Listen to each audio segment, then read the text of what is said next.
Kok contoh anak-anak Pak, telah mewakili kabupaten Pak. Nggak ada perhatian dari Pemda. Ada seleksi nggak tanggung barek latihan siang malam risiko sampai tabi-tabi tangi. Oh hujan datang hujan hari malam tabi tangi di Bendamang. Lah pulang dari kejuaraan dapat medali perunggu sedih. Nggak ada setiap perhatian dari Pemda. Jadi harapannya adalah untuk memperbaiki Tapak Suci, kita berjuang lah untuk memperbaiki Muhammadiyah keberadaannya biar menjadi perhatian lebih dari pemerintah tuh kepada Muhammadiyah dulu.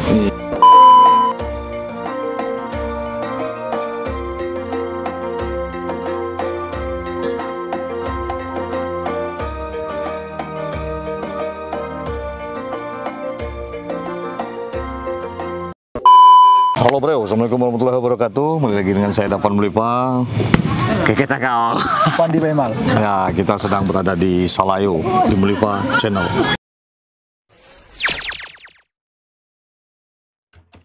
Oke, kali ini kita berkunjung ke daerah Salayo ya, Kak? Iya, Salayo. Ada di sini perguruan pencaksilat Tapak Suci. Tapak Suci ini identik dengan Muhammadiyah, Kak. Muhammadiyah. Pernah masuk Tapak Suci, Pandi? Belum. Belum. Pandi perguruan Tapak Kotor. Tapak Kotor. Oke bro, kita lanjut ke perjalanan kita.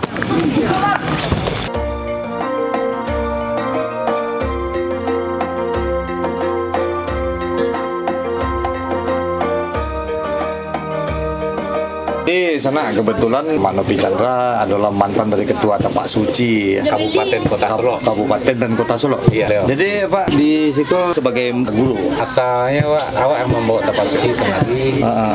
Asal itu pertama awak kembangkan di Mamsan yang Baka. Oh, di sana Baka pertama ya. Iya. Nama Pak bisa perkenalan sedikit Pak? Zainal Bahri. Oh, Pak Zainal Bahri. Kami biasanya di Siko diimbau apa Bahri. atau mama? Orang memang ada membawa Mak Pono. Mak Pono. Mak Pono lah, Mak. Di perguruan pendekar, orang membawa pendekar ya teh. Kalau di awak di Pimda Solo apa? Nah sasaran kok berpisah-pisah itu antara cabang. Nah. 7 cabang. Nah, cabang pertama anak tua dan di Mamsan yang Baka itu berkembang sampai yang aktif itu 7. San yang Baka, Salayo, Panti Asuhan. Panti Asuhan di sekolah di Batu Tupang. Batu Tupang. Itu Alan Panjang ada 2 cabang. Itu Rumah Pintar di Panjakalan, Suli Ayu. 8 cabang. 9 dan pesantrenan di mana mau? Kota Nau. Jadi itu untuk Kabupaten Solo. Kabupaten Solo 9 tuh. Iya, belum termasuk kotanya lah berdiri sendiri. Jadi konan satu Pindah, satu pindah. Jadi di saat kota berdiri sendiri itu loh kok mak menghentikan pian di sekolah. Tapak Suci itu kan pasti ada sejarah sedikit. Iya. Nah, Tapak Suci itu identik dengan Muhammadiyah. Iya, Ortom. Nah, jadi maka kisahnya Sejarah singkatnya lah. Ini kan berdirinya mulai berdiri di Jogja. Ya, tahun 31 Juli tahun 63. Nah, itu berkembang-kembang sampai ke luar negeri. Akhirnya sampai ke Solo. Mulai di Solo tahun 96. Itu pertama di Mamsan yang Baka. ya. Iya, 96. Nah, itu kemudian berkembang sampai saat kini lah ada yang aktif 7 cabang. 7. Oh, berarti totalnya 9. Iya 9. Yang 2 berdiri sendiri. Nah, yang aktif yang 2 tuh karena sesuatu hal kekurangan tenaga pelatih. Oh gitu. Akhirnya Tapak Suci itu kan artinya tapak jejak, rekam jejak, meninggalkan di mawa berado sepeninggalan awak meninggalkan yang baik. Tapi kok merah bajunya? Nah, merah Dulu awalnya sebelum tapak suci masih hitam-hitam. Dek karena saat itu sedang berkecamuknya pemberontakan G30S salah satunya. Bukan ini, ya ikutnya berjuang untuk menegakkan kemerdekaan tapak suci. Cuman untuk membedakan kan kebanyakan perguruan hitam-hitam. Jadi masyarakat tidak bisa membedakan, sehingga dibuatlah seragam merah-merah supaya orang kok mencari seragam merah-merah jadi merasa terlindungi. Itu aduh tapak suci aman. Gitu. Nah itu. Berarti kontribusi juga untuk negara kan? Lain. Ya untuk baik untuk kemerdekaan, pemberontakan. Nah, itu. Tapi baju merah-merah ketika memang disangkut pautkan dengan zaman PKI dulu, wah ada tapak suci. Untuk membedakan supaya orang merasa terlindungi, ada perguruan tapak suci. Ya kan, merah itu kan komunis loh waktu itu. Iya, cuman kan diartikannya kan lain. Tapak suci nyo ortom dari Muhammadiyah, putra Muhammadiyah. Orang tuh kurang Muhammadiyah tapak suci. Merah tuh kan artinya berani. Ikon kuning gua itu kesetiaan. Jadi ada artinya tidak sekedar merah kuning, ada arti-arti. Itu mungkin kok bahanan merahnya mode itu sih kok mungkin secara umum tidak bisa wajah leher. Jadi ada berapa orang murid ini pendekar? Non aktifnya lebih 200 orang. 200 orang ya? Itu yang aktif. Cuman yang kemarin itu kan latihan tambahan siang namu. Ini latihannya tiap hari ya? Yang rutinnya kok nandisiko setiap hari Minggu pagi. Ditampelin adunan hari Selasa, adunan hari Rabu sore. Oke, yang tidak mengganggu ke sekolah. Berarti terbuka untuk umum ya? Nanti kalau ada orang Dayak yang ingin datang mungkin sejak nonton go kan, bisa datang kemari gitu. Iku bahkan non muslim ada ya? Ada. Jadi ada anak-anak dari gitu kan lah mungkin ikut dari PON apa? Untuk PON ada paling untuk provinsi lah banyak mulai ameh. Banyak. Mungkin mudah-mudahan besok bisa naik ke PON nak mak. Mudah-mudahan. Tapi cara latihannya lah, cara latihan ditingkatkan tuh di Karehen. Kan tuh di Siko kok di Karennya bisa hilang cie-cie. Jadi Pak, kini ku saya ketua tapak suci di aku Sultan Bari, anggota DPRD Kabupaten Solok. Sanamo. Pak Zainal Bari itu Sultan Bari. Sultan Bari. Nah itu Sanamo. Itu setelah Pak Cuk Novi Chandra habis masa jabatan, baru Sultan Bari. Apa tuh Pak? Jadi memang banyak juga kok kalau dari perguruan tapak suci yang dari daerah-daerah lain yang memang berprestasi di tingkat PON tuh Pak. Kok untuk Sumbar tingkat PON SEA baru banyak ya? Kurang. Bukan yang dari tapak sucinya gitu. Dari tapak sucinya banyak. Iya. Ya bukan dari daerah Wak, tapi dari tapak suci keseluruhan. Dari tapak suci secara keseluruhan. Banyak. Itu mendominasi itu. Gitu. Dulu justru dari tapak suci banyak diutus kan dulu. Umumnya Sumbar lah, nama bayi Sumbar tuh anak tapak suci. Itu anak PON Batang tuh SEA tuh yang di Papua ya? Yang 2 orang sampai ameh itu tuh anak tapak suci. Jadi termasuk memang perguruan pencaksilat kok yang betul-betul aktif kok memang ke secara nasional berarti tapak suci antara yang misalnya tidak usah nasional di Sumbar lah, mulai dari Padang sampai ke misalnya Saniang Bakar kok berjalan tiap hari ada tuh latihan aktif. Sedangkan Siko tuh Selasa, Jumat, Minggu latihan. Saniang Bakar hari Rabu.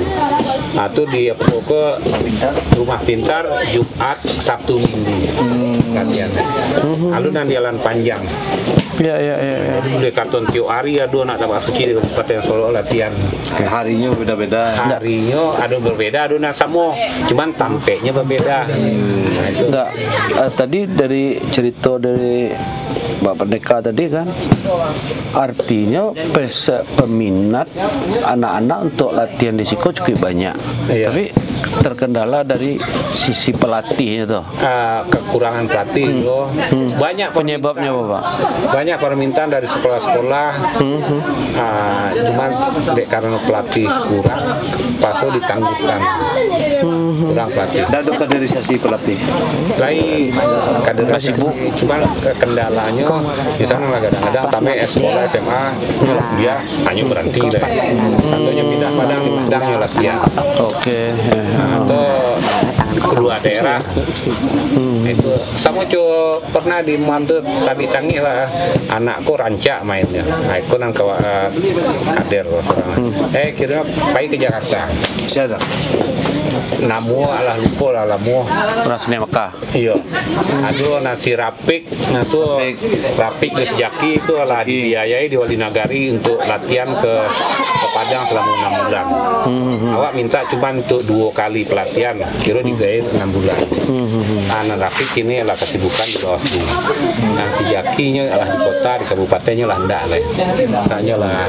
Oh berarti yang di Kota Solo gini Zaki. Jaki. Biasa sekali perjalanan Tapak Suci Kabupaten Solo.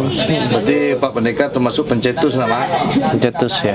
Ya, sayangnya itu kendala Pembawa. tadi mencetak kader kok kayak Tunan Biru risiko baru 6. Sekian. Dalam pilihan tinggi di Siko? Dan paling tinggi baru biru kader muda tuh. Biru ya. Ya, biru tuh kader. Jadi yang paling tinggi itu merah. Hitam. Hitam ya. Tetap Hitam hitam. Solo seorang baru di Sumbar baru di Mobaleh orang. Dan hitam. Untuk menghitam untuk mencapai ke biru payah. Boleh hitam.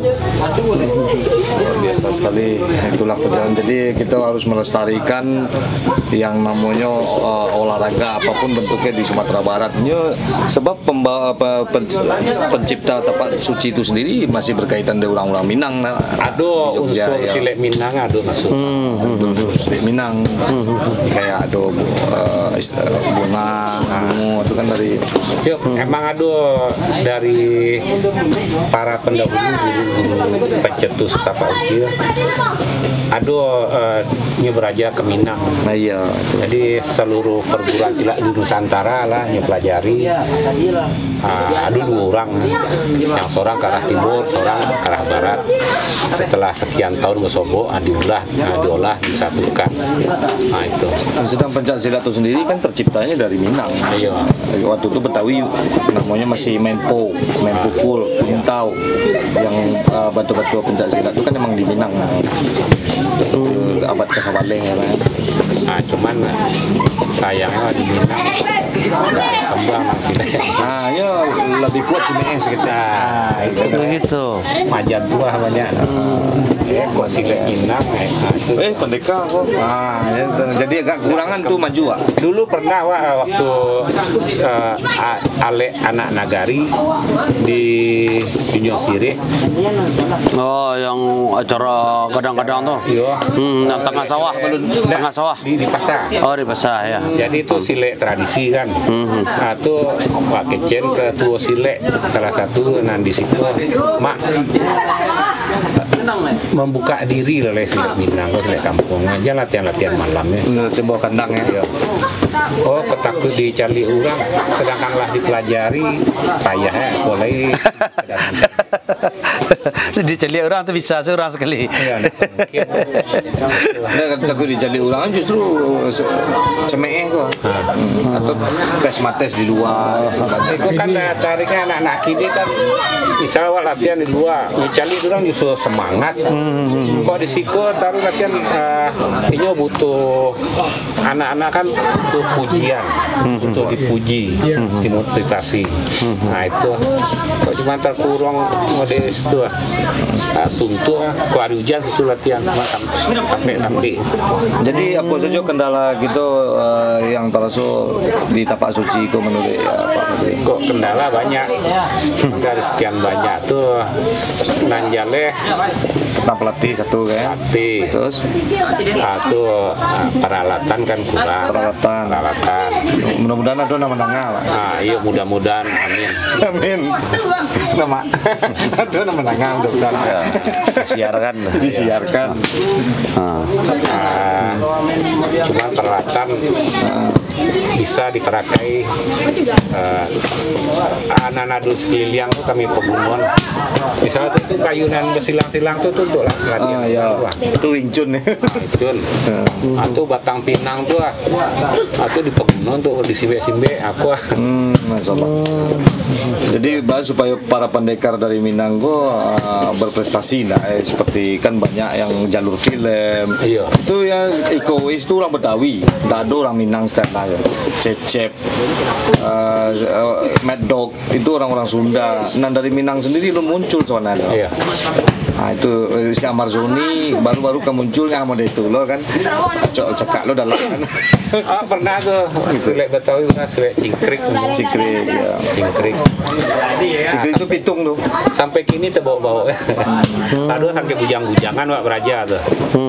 Kini gua malah bau ban terbau STT. Jadi harapan Bapak Deka untuk tempat suci ke depan bisa bersinergi dengan Sumatera Barat. Khususnya harapan Wak perhatian dari Pemda. Pemda kurang banget perhatian dari Pemda. Sangat kurang ya. Sangat kurang. Itu mudah-mudahan untuk seluruh perguruan lah khususnya pencaksilat ada perhatian dari Pemda. Contoh anak-anak Wak telah mewakili kabupaten Wak. Nggak ada perhatian dari Pemda. Ada seleksi nggak tanggung bare latihan siang malam di situ sampai tabi-tabi tangi. Hujan nggak tentu hujan hari malam tabi tangi di Bendaman. Lah pulang dari kejuaraan dapat medali perunggu sedih. Nggak ada segala perhatian dari Pemda. Termasuk pelatihnya Nani Bona. Udah itu pelatihnya transportasi itu nggak ada dia gitu. Nah itu Nani Bona. Untuk mencetak seorang atlet kan nggak gampang nggak. Udah itu kok si Arif melatih seni. Ya seni tuh. Seni kok ya butuh kesabaran. Mencak seni baku ipsi. Apa kini le nan bisa diandalkan ada 3 orang. Dan 2 orang itu lah mewakili Kabupaten Solo. Ada 3. Jadi menurut Pak apa yang harapannya harusnya dibantu dari Pemda untuk anak-anak gitu calon-calon pendekar difasilitasi kebutuhan tidak perlu di perguruan IPSI di IPSI itu di pencak silatnya secara umum ya, di cabornya perguruannya kan banyak itu ada 9 perguruan di pencak silat. Nah itu ya lebih ditingkatkan perhatian pembinaan. Kurang-kurang adalah nyopai mencari atau diadukan pembinaan ke siswa-siswa prestasi masing-masing perguruan tuh dipilih yang berprestasi dikumpul tuh dilatih khusus. Kok Yona meningkatkan kabupaten. Nah komodiko itu adalah kamu perguruan lain dah latihan tenda nak tahu. Iya. Itu kan ya. Jadi Pak di situ sukarela atau? Sukarela. Masya Allah. Sukarela itu di siku apa-apa aku lah nama cerita jangan Wak lalai. Tajulah apa-apa aku. Iya. Anggap dia mengasuh cucu gini. Jadi Pak tanya ke Mak Nopi Chandra, Pak menurut Mak Nopi apa yang bisa ide Mak Nopi, buah pikir Mak Nopi kan sesuai dengan buku Manopi punya buah pikir untuk kesejahteraan pencaksilat ke depannya. Ya tadi kan lah disampaikan langkah Manopi Merdeka kan, lah disampaikan memang artinya itu kan kini bicara tepat suci. Jadi mereka bicarakan pencaksilat secara umum, khususnya di Kabupaten Solok kan tidak adanya pembinaan atau aktifnya pengorganisasi atau dukungan pencaksilat secara umum. Tapi kan kalau kita lihat sebenarnya di Tapak Suci itu kan punya, di samping dari berinduk ke IPSI-nya kan juga menjadikan ortom dari Muhammadiyah itu sendiri. Kita kan juga berharap Muhammadiyah kedepannya juga lebih baik lah. Bukan kita tidak yakin Muhammadiyah tidak membantu Tapak Suci, kita tidak yakin. Tapi berharap Muhammadiyah kedepannya lebih baik. Jadi harapannya adalah untuk memperbaiki Tapak Suci, kita berjuang lah untuk memperbaiki Muhammadiyah keberadaannya biar menjadi perhatian lebih dari pemerintah tuh kepada Muhammadiyahnya dulu. Tapi yang Muhammadiyahnya sendiri dengan pemerintah ada kedekatan. Hari ini kita lihat agak kurang, ada perbedaan dengan organisasi lain gitu. Jadi Muhammadiyah agak dianaktirikan oleh pemerintah Republik pada hari ini. Kan dari situlah gitulah mereka ya. Kalau lah sama lah organisasi keagamaan besar yang tertua, kalau dijadikan sama-sama anak kandung, pasti ada efeknya pada Tapak Suci itu sendiri akan berkembang. Jadi kalau menurut kita berjuang bagaimana Muhammadiyah jadi anak kandung di Republik ini. Iya. Luar biasa sekali motivasi dari Manopi, mudah-mudahan bisa real sebenarnya Pak, saling bersinergi. Muhammadiyahnya sejahtera, tentu Tapak Suci sejahtera pasti ya, Pak. Ada dua orang anak yang bakar Tapak Suci dengan terima di Angkatan Laut Poni itu. Poni yang di Katak kah? Iya, anak dapat dia. Tapi kini nyetinggannya Katak ya. Ini UN gitu. Alah. Itu anak dapan, seorang dapan. Masih nyeberian enggak lah kan? Di luar gini Mas. Iya sebenarnya kita sebagai dari orang Saniam Baka kan, rata-rata yang jadi itu anak-anak yang jadi itu pernah belajar di Tapak Suci. Pernah di Tapak Suci. Termasuk awak. Iya, pernah di Tapak Suci. Ada. Tapi gini tuh. Poni tadi kan. Bawaslu kota. Dia kan iya rata-rata ya mungkin karena kawan ya kan Rapik. Rapik Iya, kita baru karena anak muda yang di Saniam Baka yang jadi rata-rata dari pernah di Tapak Suci dan aktif di Tapak Suci. Kini yang jadi kini jadi dulu dan jadi kini. Jadi pokoknya Tapak Suci itu mendominasi lah di Saniam Baka untuk anak muda.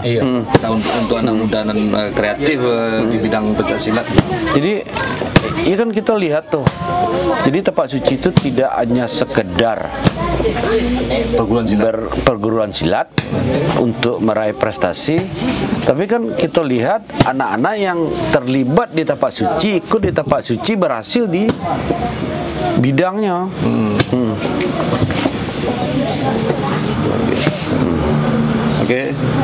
Oke Bel. Jadi itu pembicaraan kita. Jadi kalau ada kesalahan kata mungkin jangan digiring opini ini ya.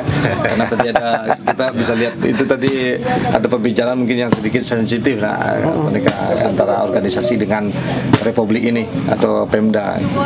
Ya mudah-mudahan kedepannya semakin baik dan Tapak Suci semakin sukses, Muhammadiyah semakin sukses, Indonesia semakin maju. Terima kasih banyak Pak Pendeka. Mak, masih banyak Mak. Oke, kita tutup. Oke bro, seperti biasanya majulah Minangkabau, majulah Indonesia. Bersama saya Dafan Mulifa dan seluruh yang ada di sini selalu di Mulifa Channel. Assalamualaikum warahmatullahi wabarakatuh. Sertifikat untuk Ya ini penyerahan. peraih medali emas saat Ya, peserta. di Payakumbuh tanggal 18 sampai 21 Januari 2024. Jadi Bapak Novi Chandra. Mas.